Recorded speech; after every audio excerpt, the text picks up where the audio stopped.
بعد از ماجرای فروپاشیدن اتحاد نسل یک، پیشرو و توهی یه دیسترک به اسم مجلسی منتشر میکنن. توی اون تتلو رو دیس میکنن. سلام بچه‌ها، به کانال حواشی نیوز خوش اومدین. توی این چنل ما به صورت هفتگی یه سری ویدیوها در مورد حواشی دنیای رپ فارسی منتشر میکنیم. پس اگه از این سبک ویدیو خوشت میاد تا آخر ویدیو همراهمون باش و ویدیوها رو لایک کن.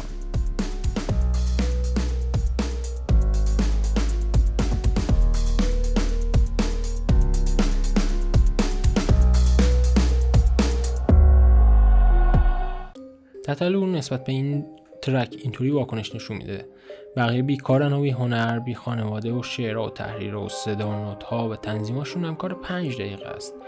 خنده‌دار اصلا. من خودم و تتوهام، اعضای تیمم، بدنم، شعرام، کنسرتام انقدری کار و ریزکاری داره که واقعا وقت سیگار رو ندارم.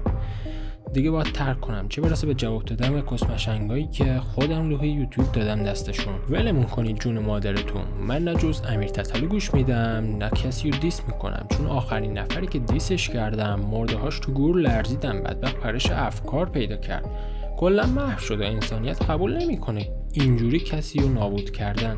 پس همون نخورن به ما بهتره، چون خودشونم میدونن تا شیشه جمع میشن. برین دنبال بازیتون، کار دارم دیگه. کر خرابی تربیت شاخ نمیکنن. یکم یاد بگیرین، نردبون رو ول کنین، نون بازیتون رو بخورین، یا همون راننده تاکسیشین بهتره واقعا تا گوش مردم رو با کسچراتون کثیف کردن و وقت استودیو و برق و اینترنت رو الکی مصرف کردن. حسن بابا هم اینجوری واکنش نشون میده که دوروتر و مفبرتر از توهی تو رپفان نیست. عکس با توپاک هم بگیری باز توهی. بعد از اینم تتلو اینجوری واکنش نشون میده که حسن نداشت شما ببخشش، بچگی کردن. بعد حسن بابا هم زیر اون پست کامنت میکنه که من میتام تو جیبمه، حتی اگه خونه خواب باشم فرستادم دیگه، بقیهش با داشمیره. جی هم اینجوری تیکه میندازه که توهی منو دیس کنه انگار پیتبول دکتر دری رو دیس کرده. سهراب ام جی هم میگه جنازه تتلو 10 بار از روی این بچه فلکی رد میشه. سیجل هم اینجوری واکنش نشون میده که اوریجینال ترین فیچرینگ موزیک ایران، توهی و شاهکار بینش پژوه.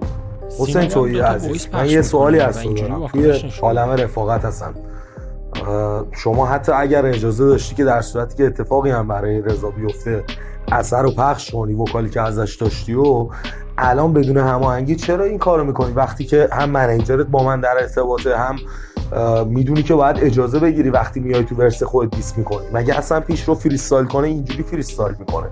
یه کلیپ ما داشتیم آماده پخش کردیم چند روز پیش، چرا اصلا یه اثری بدون هماهنگی باید بیاد؟ من خبراشو دیدم، بعد حالا اطلاع نداشتم کی میخواد پخش بشه یا جریانش چیه، گفتم هماهنگیشو داری انجام میدی، در صورتی که من خبر دارم 1 ماه که اصلا رضا گوشیشو شیکونده، کلا نیست تو فضای مجازی.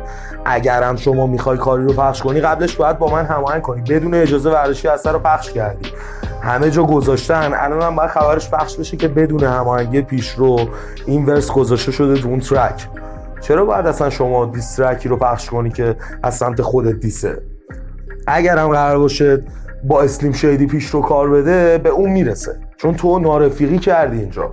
منم دارم از طرف حرفه‌ایش نگاه میکنم، یه درصدی پشت کاره، چند نفر توی این تیم هستن، باید با هماهنگی این کار انجام بشه، ولی این کارو نکردی. اصلا سوالم ازت اینه که آیا حسینم بود، حسین رحمتی، تو این کارو میکردی؟ تو اینقدر احترام نذاشتی به پیشرو و این کار جواب داره. الانم رسانه‌ها باید همه پوش کنن و اثر رو جلوگیری کنن از منتشر شدنش. رفقا سلام. طبق صحبتی که من با پیشرو داشتم هیچ خبری از پخش شدن این کار جدید نداشته و وکالی که دست حسین تویی بوده بدون اجازه منتشر شده. رسانه‌ها هم باید جلوگیری کنن از انتشارش. و این صحبتی که با خود حسین تویی دارم اینه که تو نارفیقی کردی، اجازه داشتی که وکالو پخش کنی. اگرم 1% اتفاقی برای رفیقت بیفته، تو برمی‌داری دیس می‌کنی توی ورس خودتون کسایی که می‌خوای و بعد وکالو بدون اجازه پخش می‌کنی. هم منیجرت با من در ارتباطه، باید با من فیکس می‌شده، باید کارو میرسونیم، صاحب اثر تایید می‌کرده. همین که شما خودت ورشی کارو پخش کردی. اگه حسین رحمتی هم بود تو این کارو می‌کردی، یعنی کار غیر حرفه‌ای انجام دادی. به نظر من پشت کار یه تیم وجود داره، یه درصدمندیایی هست، باید هماهنگیاش انجام بشه. ما تو این چند روز هم کلیپ تازه پخش کردیم، چرا باید پشتش یه دیسترک و بیاد که اصلا وکال پیشرو ماکت توش؟ و در نهایت هم اینو بگم که هر خبری بخواد منتشر بشه فعلا از یوتیوب پیشرو انتشار پیدا میکنه، چون طبق صحبتی که من باش داشتم الان تقریبا 1 ماه که گوشی شکسته بسته و اصلا دسترسی به فضای مجازی هم نداره، فقط داره اخبار از طریق یوتیوب منتشر میشه. اونجا دنبال کنید، هر خبر موثقی باشه من خبرشو میدم.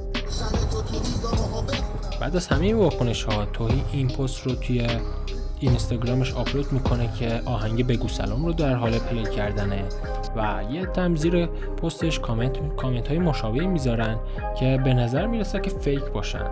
اگه از این ویدیو خوشتون اومده خوشحال میشم که لایکش کنی و اگه از این سبک محتوا خوشت میاد زنگوله و سابسکرایب رو بزن که ویدیوهای بعدیمون رو هم از دست ندی.